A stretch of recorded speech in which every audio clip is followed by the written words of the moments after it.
Let's look at techniques to help students understand the relationship between fractions and decimals. We're using free online visual tools from Conceptuamath, and this is the ordering fractions on a number line tool. I'll demonstrate how to use this effectively in a 5 to 15-minute class discussion. Let's see how I have things set up. I place fractions on the screen. They're related fractions, eighths, halves, fourths. And I've also partitioned the number line between 0 and 1 into 8 equal parts. 1, 2, 3, 4. There are 8 of them. So I can begin the discussion by having the students talk about where these fractions should be properly placed on the number line. They can work in pairs, they can work in groups as they discuss where 1/8 belongs, where 1/4 belongs. And I'm not going to do it for them. I can have students come up and place them. We can talk about where that placement is, where 2/8 belongs.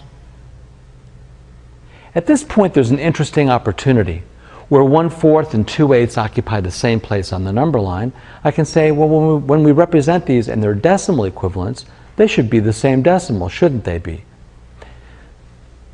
And how are we going to do that? There's a few different approaches. One approach is to use this icon right here, where we express and represent the numbers as decimals. And notice that, in fact, the 1/4 and the 2/8 are both expressed as 0.25. They're equivalent, they're equal. Now, what's also interesting is to look at the relationship between 1/4 and 2/8 and 1/8.